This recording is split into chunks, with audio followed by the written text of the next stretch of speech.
Student, welcome to all of you.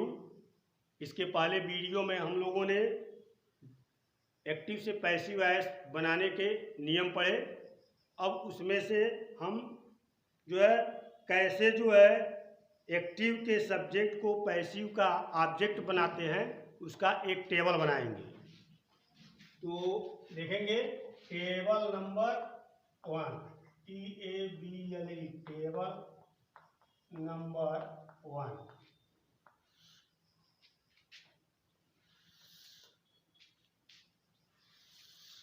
ये table बना रहे हैं। टेबल के माध्यम से हम एक्टिव से पैसिव वॉइस बड़े ही सुगमता से बना लेंगे। एक और हमारा सब्जेक्ट पार्ट होगा और एक और ऑब्जेक्ट पार्ट होगा। यदि यह आपका एक्टिव वॉइस है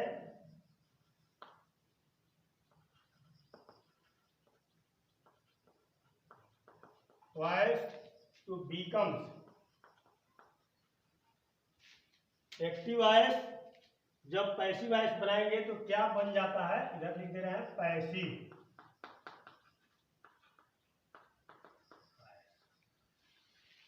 यदि यहां फर्स्ट पर्सन आई है तो ये बिकम्स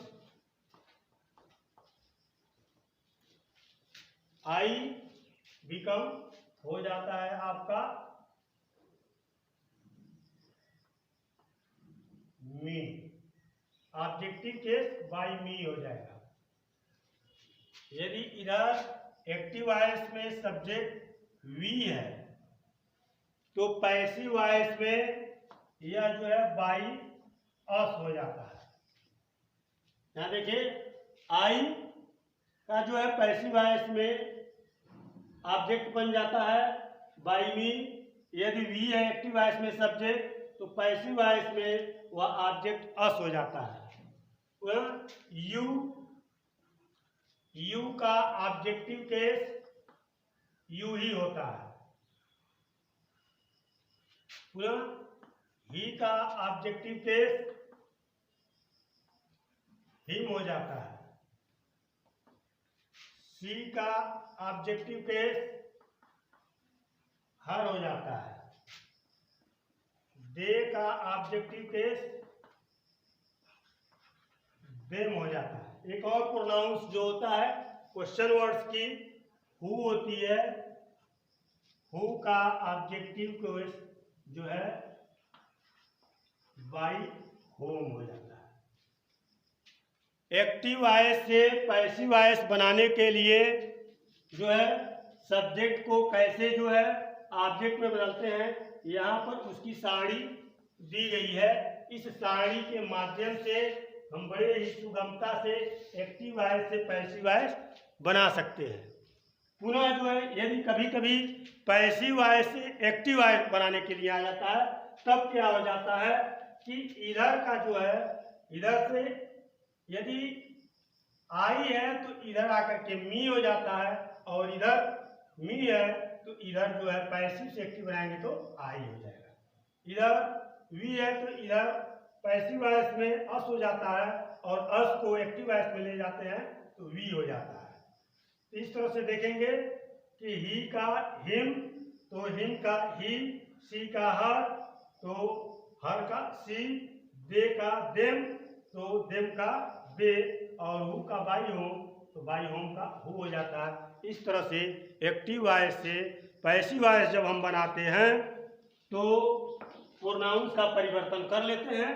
कैसे प्रोनाउंस का परिवर्तन होता है उसकी सारणी दे दी गई है। इसके बाद से अगला आता है टेबल नंबर 2, जिससे एक्टिव वॉइस से पैसिव वॉइस हम आसानी से बना सकते हैं। तो टेबल 2 में देखेंगे विभिन्न टेंसों की एक्टिव वॉइस से पैसिव वॉइस बनाने के लिए हेल्पिंग वर्ब की सारणी बनाने जा रहे हैं। विभिन्न टेंसों की विभिन्न टेंसेस की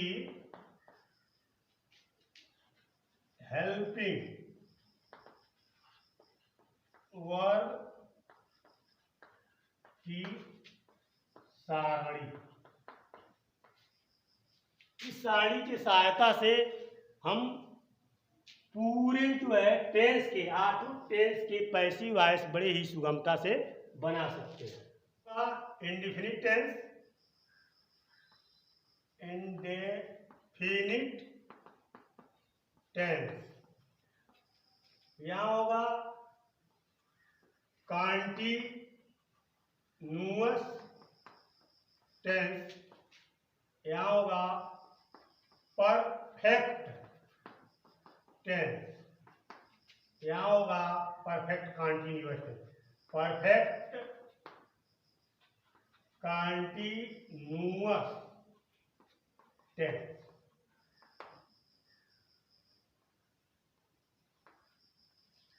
इसमें होगा आपका पहला होगा प्रेजेंट, उसके बाद से पास्ट, उसके बाद से फ्यूचर, उसके बाद से मॉडल ऑक्सिलरी। तो यहाँ होगा प्रेजेंट, PRESENT, प्रेजेंट, TENSE। उसके बाद से आता है PAST, past, TENSE, past tense. उसके बाद से आता है future, FUTURE, future, TENSE, future tense. तो प्रेजेंट टेंस में प्रेजेंट इंडेफिनिट टेंस की हेल्पिंग वर्ब जो होती है इज होगा प्रेजेंट इंडेफिनिट टेंस में, am होगा और आर होगा। प्रेजेंट इंडेफिनिट टेंस में जैसे ही एक्टिव से पैसिव बनाएंगे तो हेल्पिंग वर्ब के लिए इज एम आर का प्रयोग करेंगे। तो एक वचनकर्ता के साथ ही सी इट एवं एक वचनकर्ता के साथ हेल्पिंग वर्ब इज का प्रयोग करते हैं। केवल आई के साथ हेल्पिंग वर्ब एम का प्रयोग करते हैं। और वी दे यू एवं बहुवचनकर्ताओं के साथ जो है helping verb present indefinite tense में आर का प्रयोग करते हैं। इसी प्रकार से जब कॉन्टिन्यूअस टेंस का एक्टिव से पैसिव बनाते हैं तो उसमें हेल्पिंग वर्ब का प्रयोग होता है इज बीइंग और आई एम बीइंग। उसके बाद से आता है प्लूरल नंबर के साथ आर बीइंग। पूरा आते हैं परफेक्ट टेंस में। प्रेजेंट परफेक्ट टेंस का जब एक्टिव से पैसिव बनाते हैं उसकी हेल्पिंग होती है हैज बीन और हैव बीन। और जैसा कि हम पढ़ चुके हैं कि प्रेजेंट परफेक्ट कंटीन्यूअस टेंस का पैसिव वॉइस नहीं बनता। उसके बाद से आता past indefinite tense. Past indefinite tense का एक्टिव से पैसिव बनाने के लिए हेल्पिंग वर्ब वाज तथा वेयर का प्रयोग करते हैं।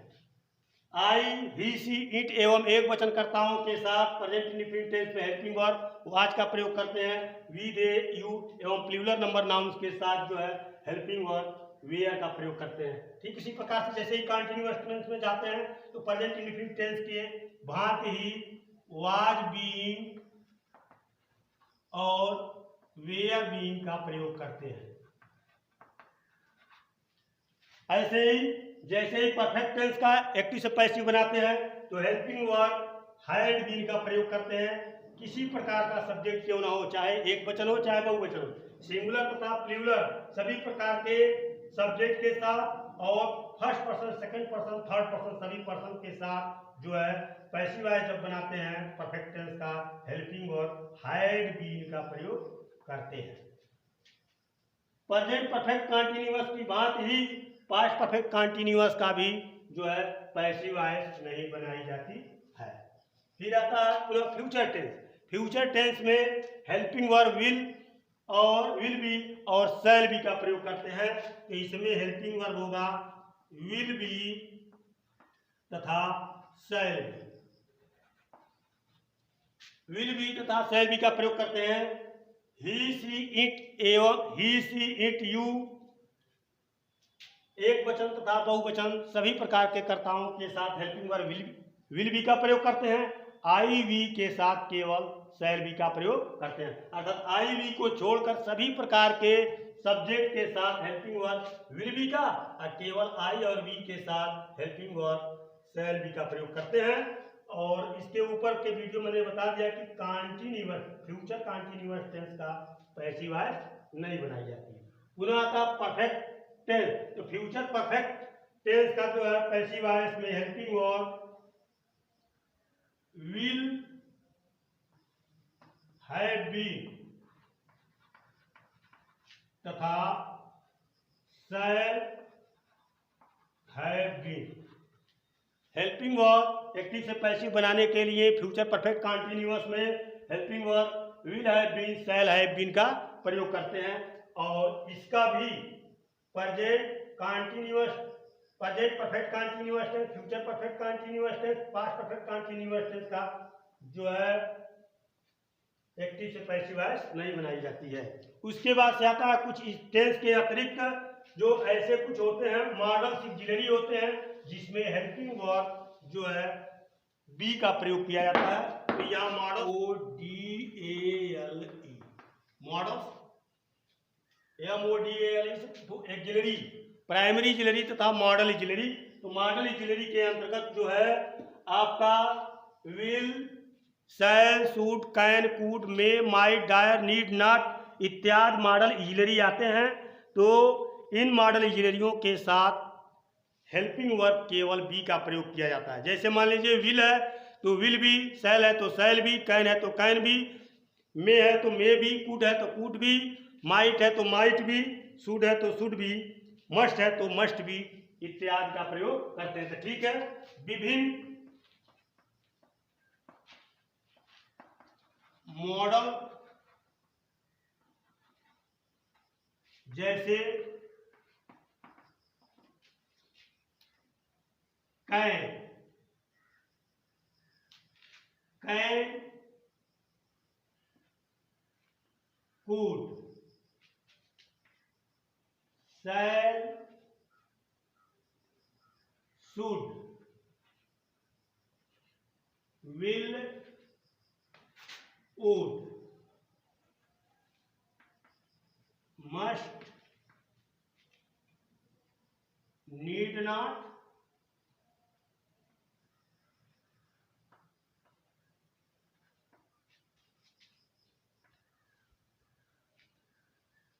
ought to,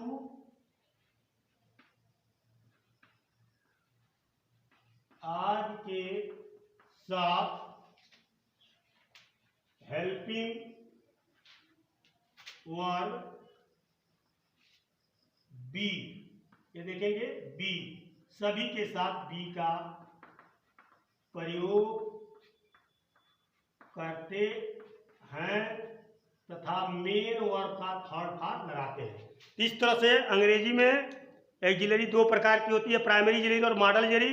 और मॉडल एक्सिलरी वाले वाक्यों का जो है पैसिव वॉइस कैसे बनाते हैं तो मैंने बताया विभिन्न मॉडल्स जैसे जो है can, could, may, might, shall, should इत्यादि जो होते हैं उनके साथ कैन है तो कैन भी, कुड है तो कुड भी, शैल है तो शैल भी, शुड है तो शुड भी, विल है तो विल भी, वुड है तो वुड भी, मस्ट है तो मस्ट भी, नीड नॉट है, आट टू है, बी है इत्यादि के साथ हेल्पिंग वर्ब बी लगता है और वर्ब की थर्ड फॉर्म लगती है। तो ये दो ऐसे चार्ट हैं, टेबल 1 था या टेबल 2 है। टेबल 1 और टेबल 2 के माध्यम से हम जो है एक्टिव से पैसिव वॉइस बड़े ही सुगमता से बना सकते हैं। तो देखेंगे एक टेंस को लेकर के चल रहे हैं। इसके पहले के वीडियो में कुछ एग्जाम्पल दिया गया था लेकिन ये सारणी नहीं बनाई गई थी। अब इस सारणी के माध्यम से हम आसानी से जो है सारणी को देख करके दोनों सारणी के माध्यम से हम जो है एक्टिव से पैसिव वॉइस बना सकते हैं। जैसे पढ़ेंगे प्रेजेंट कंटीन्यूअस टेंस का एग्जाम्पल लेंगे, प्रेजेंट कंटीन्यूअस टेंस। इसके पहले past indefinite tense, past continuous tense, future indefinite tense, past indefinite tense और प्रेजेंट इंडेफिनिट टेंस के विषय में पढ़ चुके हैं। अब आता है प्रेजेंट कंटीन्यूअस टेंस। जैसे कि इसमें हम जान चुके हैं कि प्रेजेंट कंटीन्यूअस टेंस में जो हमारी हेल्पिंग वर्ब होती है, हेल्पिंग वर्ब वह होती है इज बीइंग या एम बीइंग या आर बीइंग। इन तीनों में से हम किसी एक का सब्जेक्ट के अनुसार चुनाव करते हैं। तो सबसे पहले हमारा एक एग्जाम्पल लेते हैं।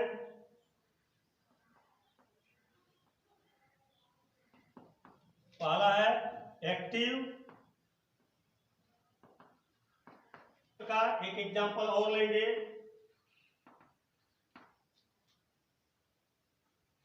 निगेटिव सेंटेंस लेंगे। ये अफर्मेटिव था, प्रेजेंट कंटिन्यूअस का अफर्मेटिव। अब प्रेजेंट कंटिन्यूअस टेंस का जो है निगेटिव लेंगे। जैसे लेंगे I am not playing a match. इसका जब हम डायरेक्ट से एक्टिव से पैसिव जब बनाएंगे तो पैसिव हमारा होगा, सब्जेक्ट देख लेंगे ए मैच है, तो ये हमारा ए मैच सब्जेक्ट होगा।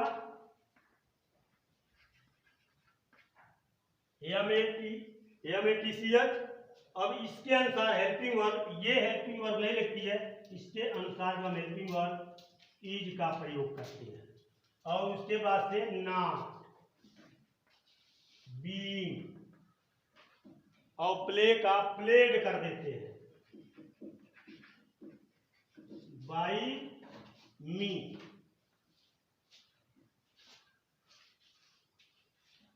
इस तरह से एक्टिव से पैसिव हम आसानी से बना सकते हैं। तो इस तरह देखा प्रेजेंट इंडेफिनिट टेंस की पहचान क्या होती है, प्रेजेंट कंटीन्यूअस टेंस की, प्रेजेंट इंडेफिनिट टेंस की। तो हम देखेंगे प्रेजेंट इंडेफिनिट टेंस का और प्रेजेंट कंटीन्यूअस टेंस का कल पढ़ चुके थे। Present indefinite tense, present indefinite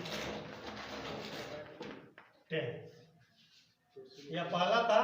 इसमें का पहचान था प्रेजेंट इंडेफिनिट टेंस का, एक्टिव का देखेंगे।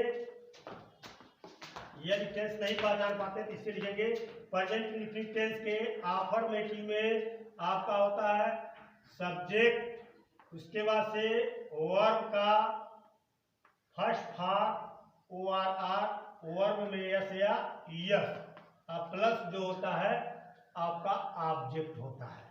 ये हमारा जो है प्रेजेंट इंडेफिनिट टेंस का अफर्मेटिव। इसको पैसिव वॉइस बनाने के लिए फार्मूला के अनुसार हम कैसे बनाते हैं, तो ये ऑब्जेक्ट यहाँ आ जाएगा तो सब्जेक्ट लिखते हैं और हेल्पिंग वर्ब हमारा जो है इसमें इज, एम, आर।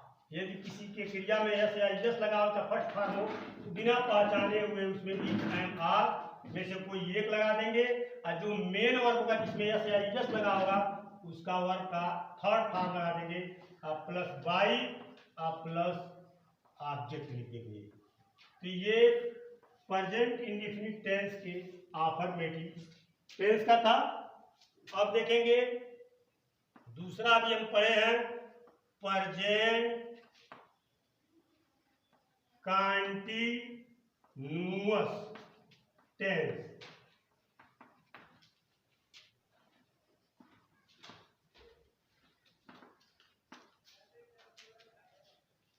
यहां होगा एक्टिव प्रेजेंट में पहचान,